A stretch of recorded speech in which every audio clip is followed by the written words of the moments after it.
Halo semuanya, pada video ini kita akan belajar tentang sudut antara dua bidang.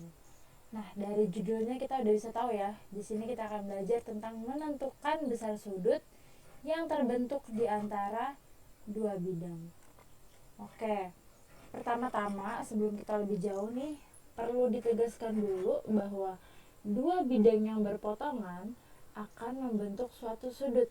Nah, kalau misalnya kita punya dua bidang kayak gini nih, bidang V dan bidang W, di mana bidang V dan bidang W ini adalah dua bidang yang saling berpotongan, maka kedua bidang ini akan membentuk suatu sudut. Ya, sudut yang mana? Nah, sudut yang ini nih, antara bidang hijau dan bidang yang kuning. Sudutnya yang ini, misalnya di sini. Kalau di sini, di sini. Nah, mana aja tuh terserah.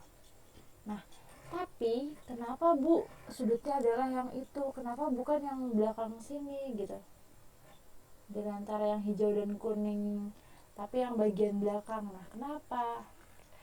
Pernah nggak di awal kita pernah bahas kalau misalnya jika kita ngomongin suatu sudut ya, sudut antara dua unsur dalam ruang, berarti yang kita ambil adalah sudut yang lancip, sudut yang kurang dari 90 derajat ya. Berarti sudut yang belakang ini nggak kita ambil, kenapa? Karena dia merupakan sudut tumpul. Yang kita ambil yang hanya ini nih, sudut yang lancip aja gitu ya. Nah, oke. Jadi intinya sudut antara dua bidang itu terbentuk kalau dua bidang ini saling berpotongan. Nah, kalau dua bidang saling sejajar, kira-kira ada nggak sudut yang terbentuk di antara dua bidang tersebut? Nggak ada ya, jadi nggak ada sudut yang terbentuk kalau dua bidang ini sejajar. Jadi kalau misalnya kita mau ngomongin sudut, pastiin kalau dua bidang itu berpotongan. Kalau dia nggak berpotongan ya udah, berarti dia nggak akan membentuk suatu sudut gitu ya.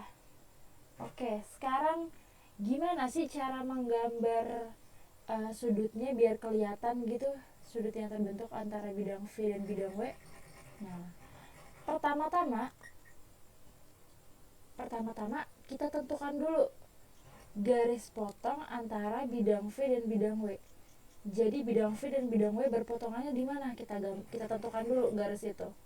Nah, karena bidang V dan bidang W berpotongannya di sini nih, di garis yang ini, makanya kita tebelin pakai warna merah.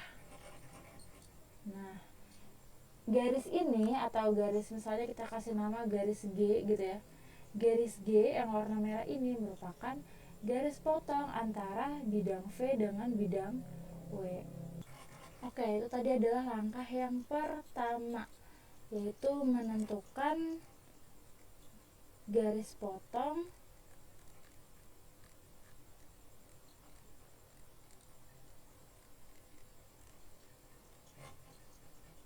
bidang V dan W. Oke, menentukan garis potong antara gitu ya. Menentukan garis potong antara bidang V dan bidang W. Nah, kalau udah, langkah keduanya apa? Langkah keduanya adalah menentukan satu titik pada garis potong tersebut.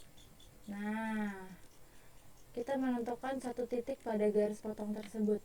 Misalnya di garis G ini, di garis potong ini, ibu memilih titiknya di sini misalnya.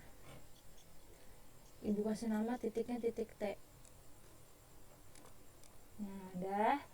Selanjutnya, langkah yang ketiga adalah melukis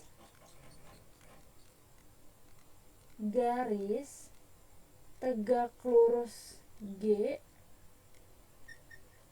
yang melalui titik T. Nah, kita harus melalui titik T. Tapi melalui titik T-nya gimana? Oke, nah kita harus gambar dulu nih, melukis garis yang tegak lurus garis G yang melalui titik T. Tapi kita harus gambarnya ini adalah kita gambar di bidang V, kita gambar juga yang terletak di bidang W. Nah, jadi kita gambarnya dua. Nah, kita coba dulu ya. Misalnya yang nomor 3 nih, yang ini.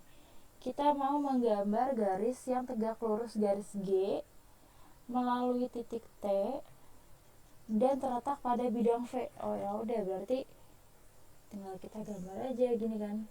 Nah, misalnya kayak gini, dimana ini adalah sisi yang tegak lurus. Nah, kalau ini udah, terus yang ini yang kedua, kita mau menggambar suatu garis yang tegak lurus garis G melalui titik T dan terletak di bidang W, terletak di bidang yang kuning yang udah kita pilih lagi nih. Misalnya gini, nah dia juga tegak lurus sama G.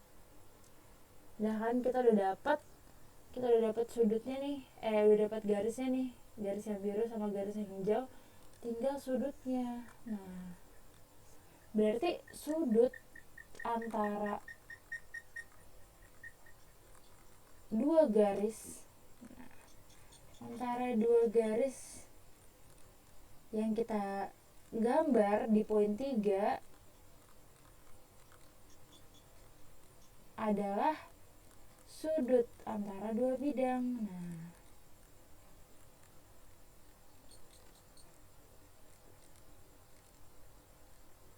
misalnya di sini Ibu kasih nama sudutnya namanya alfa ya. Sudut antara dua garis ini. Nah, sudutnya di sini. Misalnya di sini Ibu kasih theta deh. Sudutnya adalah sudut theta. Nah, ini adalah cara menentukan sudut yang ada di antara dua bidang. Tinggal pakai langkah-langkah ini aja udah beres. Sudutnya ketemu. Gitu ya. Itu adalah cara menentukan sudut antara dua bidang untuk pengantarnya.